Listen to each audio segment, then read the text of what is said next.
All right, today is Tuesday, June 29th. This is a recap for the stock market activities today. We're going to keep it short and sweet here. The market is still following the algorithms, the signals from the bond market. In the morning, the 10-year Treasury yields were popping higher, and therefore we saw the Dow leading the opening, meanwhile the Nasdaq lagging behind. And as the day progressed, we saw the 10-year Treasury yield cooling down, trading below 1.5% once again. And we saw the midday reversal. The Dow started to lag, meanwhile the Nasdaq caught a bid, trading higher once again. So we are in this period of low volume where the market is just following the technicals and the algorithms, specifically signals from the bonds market. And we know that these periods of the market with low volume where the indices gap higher overnight, these are usually temporary. They lead to sizable gains with extreme low volume. But once the volume creeps back into the market, we see a massive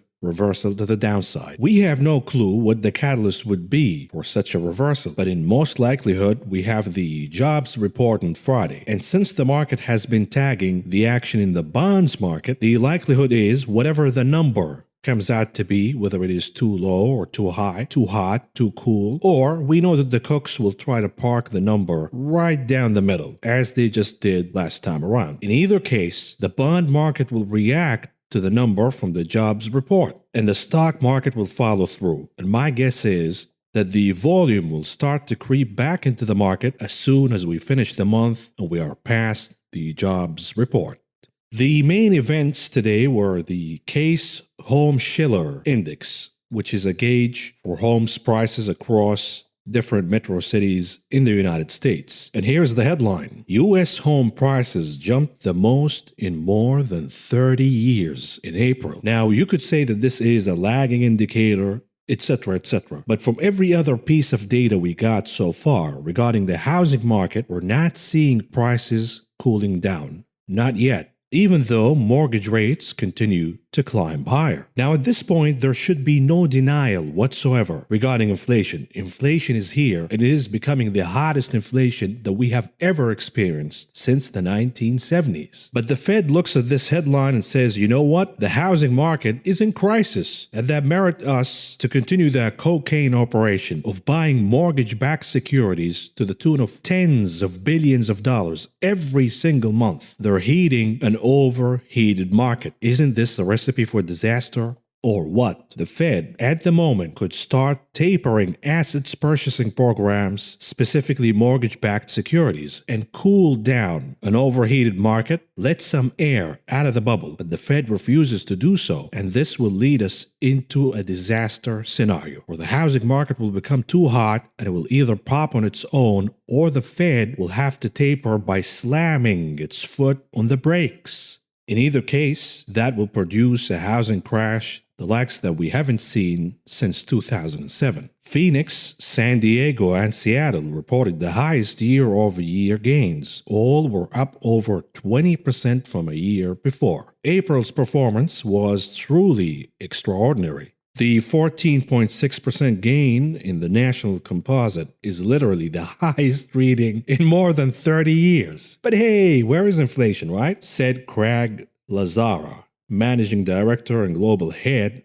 of index investment strategy at the S&P DJY. He didn't say where is inflation, by the way. Not only did home prices rise in all 20 cities, but the price gains accelerated in all as well and were in the top quartile of performance historically. 5 cities, Charlotte, Cleveland, Dallas, Denver, and Seattle, saw their largest annual gains ever. But hey, where is inflation, right? And the other main event we got in the market today was regarding Tesla witch, Cathie Wood. She's packaging new garbage for you, a new Bitcoin ETF. And basically, she's buying shares of Coinbase, MicroStrategy, Square, PayPal, and she's packaging all of that into new garbage that she can charge you for. Oh, I can't buy shares of MicroStrategy or Square on my own. I need Mama Cathie to package some garbage for me, to buy the good, the bad, and the ugly. Oh, look, Mama Cathie figured out that Home Depot and Lowe's should trade together. Oh, bravo, Mama Cathie, bravo. What a smart genius. Oh, and she has the Space ETF. And she has Netflix listed in the Space ETF. But I guess Netflix makes movies about space. Ah, you see how smart we are? Anyhow, let's start the market coverage we have tonight by visiting the big casino, the options market.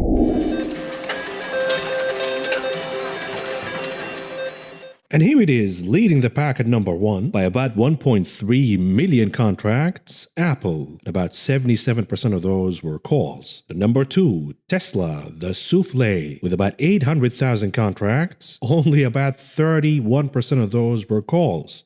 They continue to bid against Tesla by buying put options. I understand why. I'm the biggest Tesla bear in the universe. However, the technicals are still favorable for Tesla to go even higher. And here it is. This is an important name, by the way, to talk about. Now we'll cover the chart of AMD during the charts analysis. And we are starting to see this name rising from the dead once again and planning to move higher. AMD at number 3 with about 660,000 contracts, about 76.5% of those were calls. What about the unusual activities taking place in the options market today? Starting with the ticker KWEB. This is the Chinese Internet ETF. When yields rise higher, these names, the Chinese Internet ETF specifically, and the speculative Chinese names, the likes of Pinduoduo, etc., they get crushed. But when yields go down, these names outperform once again. And you see even the Chinese ETFs rising higher when yields drop down. In this case, for this trade, we have some interesting construction here because they're buying 4-to-1. They're betting for an upside for the KWEB by buying the 84 calls, expiration date August 20th. And they are expecting the KWEB to rise by over 18% by then. And they paid about 50 cents a piece to enter this trade. All in all, bringing the total to about $8 million. But on the other hand, they also sold puts, specifically the 66 puts, expiration date August 20th. And they are willing to buy the stock if it drops by over 7% by expiration date. So this is a wildly bullish bet for the KWEB. Anyhow, by selling these puts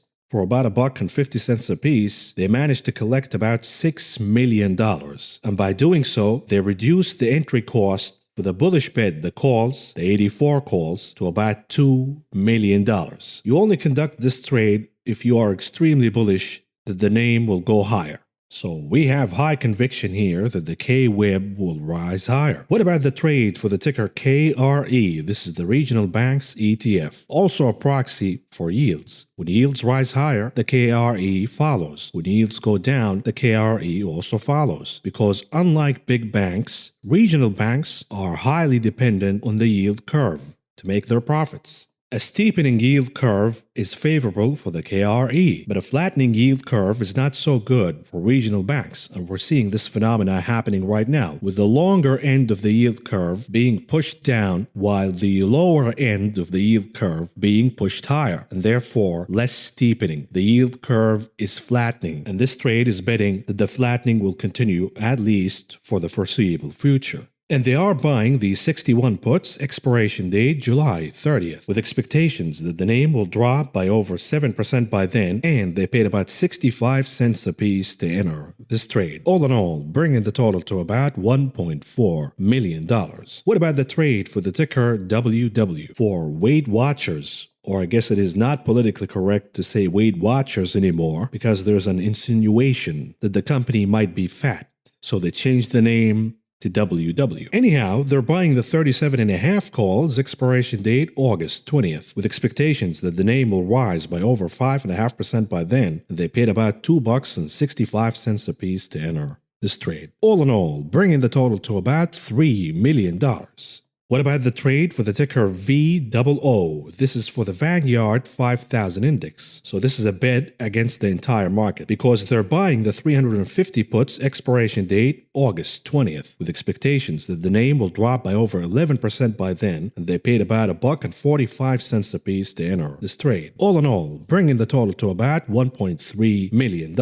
What about the trade for the ticker TTCF? This is for a company called Tattooed Chef. whatever that is. Anyhow, they're making a bullish bet here by buying the 25 calls, expiration date August 20th, with expectations that the name will rise by over 19% by then. They paid about $1 a piece to enter this trade. All in all, bringing the total to about $600,000. Lastly, what about the trade for the ticker AMD? For, you guessed it, AMD. We're seeing heightened bullish activities for this name. Watch out for the breakout higher for AMD. In this case, they're buying the 105 calls, expiration date July 30th, with expectations that the name will rise by over 17% by then. They paid about 85 cents a piece to enter this trade. All in all, bringing the total to about $450,000. Moving on to charts. What's going on here? Starting with the SPY 30 minutes chart. Nothing new, gapping higher overnight and consolidating in a bull flag formation. The assumption is that the market will continue to grind higher, either by gapping higher overnight or being bought throughout the session. But we are on the watch to spot a reversal. And last time, older viewers of this channel remember that we spotted the last reversal intraday via gap and crap.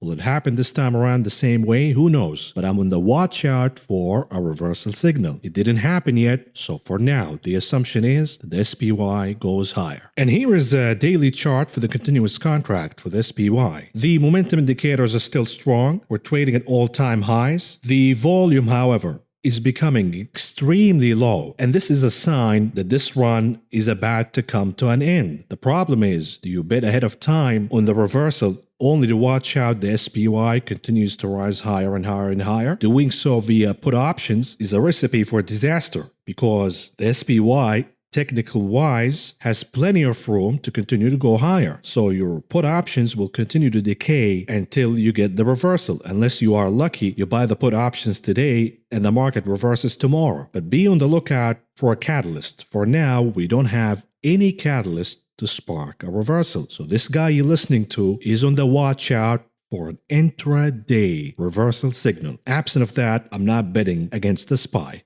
At least not yet. What about the Qs? 30 minutes chart, similar story. Low volume, gapping higher overnight. This was on Monday, and the chart is building on that momentum higher. It is extended, yes, but for now, you cannot bet against this market. You can smell the reversal. You can feel it in the air. Specifically when we move on to the daily chart of the continuous contract of the Nasdaq. Look at the negative divergence in volume. The volume will creep back in the market. When? We don't know. But when it happens, the volume will be pushing the Nasdaq to the downside, and we will see a nasty reversal. Furthermore, the RSI, the MACD indicators are reaching elevated and overextended levels. The problem is you cannot bet against the Nasdaq ahead of time by saying, oh, the RSI is overextended. The MACD is overextended. For all you know, they can continue to get overextended for a few more days, perhaps a few more weeks. Doubtful that we see the move continue for weeks, but not impossible. Once again, we are on the lookout for a reversal signal for both the SPY and the Nasdaq. What about small caps? The IWM 30 minutes chart catching the support once again from 229. And now we have sort of a double bottom formation. It is not confirmed yet. We need to see a move higher by tomorrow for the IWM. But it looks like this reconstitution sell-off is pretty much done and over. We will see more buying to come for the IWM. This is the assumption. Doesn't have to go this way. But we saw a sell-off. Perhaps we will see a rotation back from the Nasdaq to the IWM. What about the Dixie, the dollar index? Daily chart. We talked about the dollar index appearing to be readying for another pop higher. It is not finished moving higher yet. While we have mixed signals all over the market, this signal remains the most accurate and the most consistent signal regarding the Fed's decision. The dollar is saying it doesn't matter what the bond market says, it doesn't matter what metals says, commodities, housing market, doesn't matter, the stock market. I am smelling tapering to start happening this year, and therefore tapering the cocaine operation reduces the supply of the currency in the system, and therefore the US dollar value rises higher. Yes, the move is getting overextended from an RSI and MACD perspective, but so far we don't have a reversal signal yet. For now, the assumption is the US dollar has another move higher. Moving on to gold, and we talked about this yesterday. Do we trust the obvious? The Dixie is about to pop higher, and if that is the case, then gold starts to play the bear flag formation, cracking below the Fibonacci support level, and we see another leg down. This is exactly what's happening for now. No surprises. Gold goes down, US dollar goes higher. Or shall we say US dollar goes higher, gold goes down. It's a cause and effect. What about the 10-year yield? What's going on here? Once again, we saw pop higher, immediate reversal right away. We know who is manipulating the market. And now yields are hovering and consolidating underneath 1.5% once again. 1.5 happens to be the most important level to keep. We have the non-farm payroll report on Friday. My line in the sand is the 10-year Treasury yield has to close the week above 1.5%. This is a must-keep threshold for yields. What about the TLT weekly chart? We have strengthening momentum indicators, the RSI and the MACD, all in positive divergence, meaning that the TLT, technically speaking, could rise all the way to 149 and even 150. Now we have this battle between the technicals and the fundamentals. The fundamentals say the TLT should go down, but the technicals say the TLT should go higher. We continue to receive more and more inflation data pointing that inflation continues to grow higher. Case in point, the Case-Shiller index that we got in the morning. But the Fed, of course, have changed the narrative, saying pay no attention to the CPI, PPI, core CPE, Case-Shiller, all of that doesn't matter. We're watching the pace of jobs creation. If that starts to pick up, and becomes overheated, then we will start tapering. That makes the jobs report on Friday extremely important. What about the VIX? This is a 4-hour chart. I am highlighting for you previous instances when the MACD indicator crossed the positive territory, creating green impressions on the histogram. In every instance, we saw double-digit gains for the VIX. The first pop was about 23%, the second pop was about 21.5%, the third pop was about 37.5%, and now we're starting to see the MACD indicator also registering green impressions in the histogram and moving all the way to the mean and perhaps readying to boost this positive momentum even higher. And if that is the case, then we have to expect a move of about at least minimum of 20%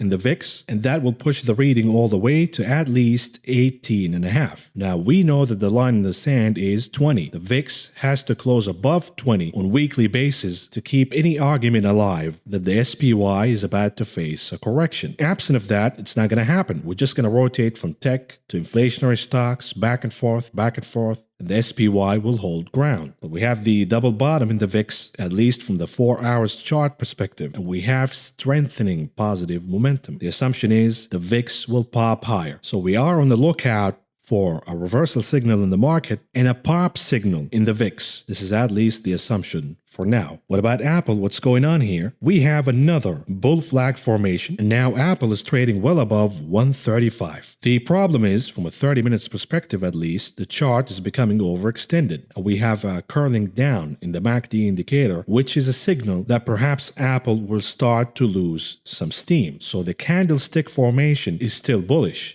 It is pointing out that this is a bull flag formation and we have another leg higher. But it is a battle between candlesticks and momentum indicators, the likes of the MACD. The MACD says the move is about to cool down. The candlesticks say, there's another move higher, a pop higher for Apple. We will see which one is right. My bet is that the momentum indicators will be proven right and we will see Apple trading down. But for now, looking at the chart, we don't have a reversal signal yet. What about Tesla? What's going on here? We have strengthening momentum indicators. The MACD, the RSI, all trading in positive divergence. The chart is consolidating around 679, which is an extremely important resistance, now support level. It's a battlefield between resistance and support. It keeps going back and forth on daily basis. But when the chart consolidates around the number for days, this is what it's called a bull flag formation. When it consolidates on the way higher, the assumption is that the next break will be to the upside, a continuation of the prior move.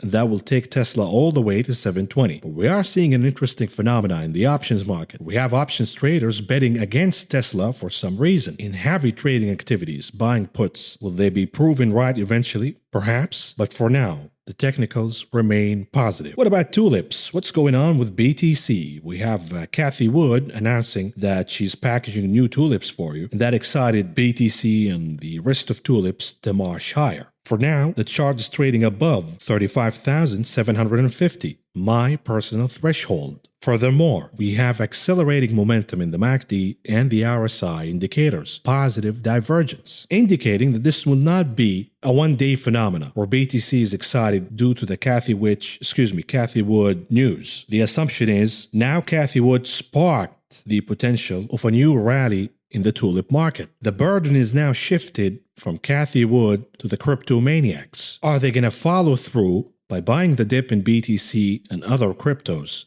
And if that is the case, then the momentum will accelerate higher. And perhaps we will see Bitcoin challenging 42,000 once again. But it all depends on whether retail traders are excited to follow the lead from Cathie Wood. If they don't, then this is perhaps a one-day phenomena where we see a pop for one day and then the chart loses steam by trading to the downside or consolidating within range. What about AMC? What's going on here? We talked about the hedgies, the shorties, the market makers, the invisible enemies that these apes are fighting. They're going to try to push the stock to trade below 60, and they have to continue to do that all the way till at least tomorrow, Wednesday. If they succeed in pushing AMC below 55, all the way to 52, perhaps a little lower than that, then the incentive for creating a gamma squeeze by market makers go out of the window, and instead they will start to dump more shares, and that will accelerate the move to the downside. So the mission for the apes tomorrow, you gotta push this price above 60 once again, either by buying call options or by buying the stock. The problem is, to be honest with you, retail traders are all in this name. They don't have any more cash left to buy the dip. They're all in, and this is a recipe for an upcoming disaster. If we don't see new retail blood joining the move,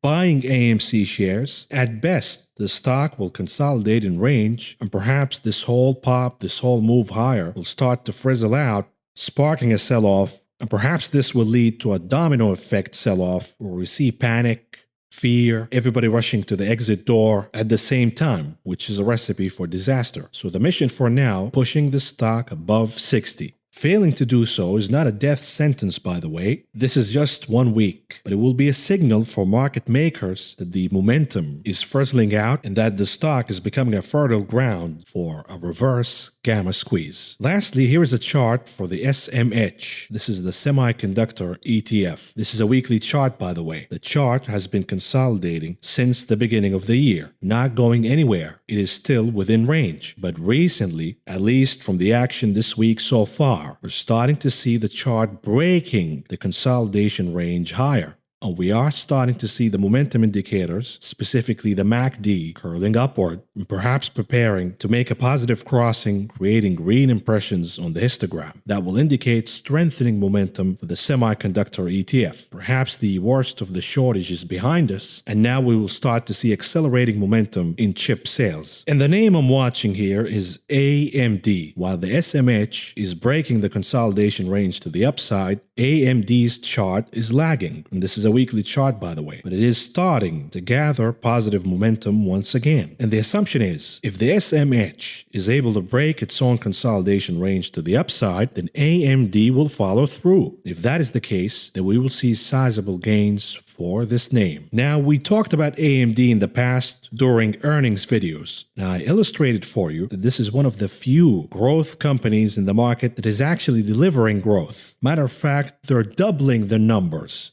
year over year, whether we're talking about revenues, profits, margins. So the company has impressive growth and impressive financial results. In addition, when we look at the PEG ratio for the valuations in semiconductor stocks, you can see that AMD is actually a value name. It is trading at about 1.17, which is not bad at all. Nvidia is trading at about 3.5. Why would I buy Nvidia when AMD delivers similar results, if not better, and it offers cheaper valuation? AMD is a no-brainer here. However, I am not buying the stock, at least not right now, because the market is becoming extremely extremely frothy right now, and I am already overinvested in my opinion. I need to shed some positioning from my portfolio, not add to it. And therefore, I'm playing this via call options. I am buying call options for AMD, and if the stock indeed moves higher, and we reach expiration date and the stock is trading well above the strike price, then I will not hesitate to exercise these options and own shares of the stock. And if I happen to be wrong, then that's not going to be the first time, at least according to my wife, but my loss will be limited to the price of the option.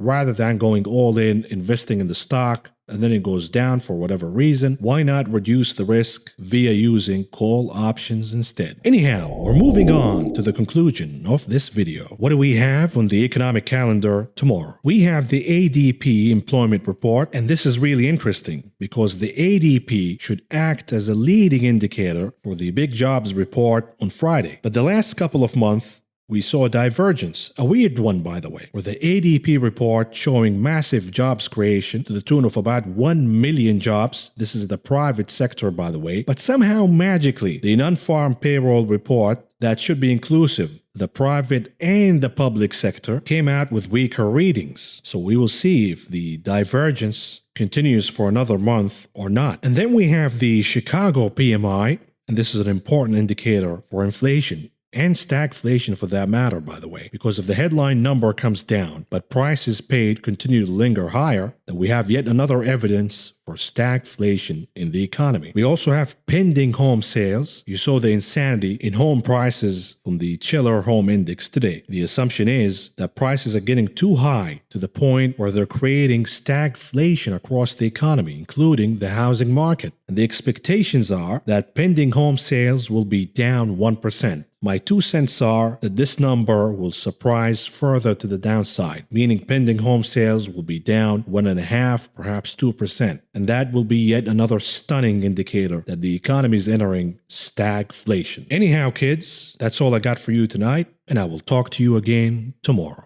If you found the information presented in this video helpful, please subscribe, press the like button, the notification button, and follow me on social media.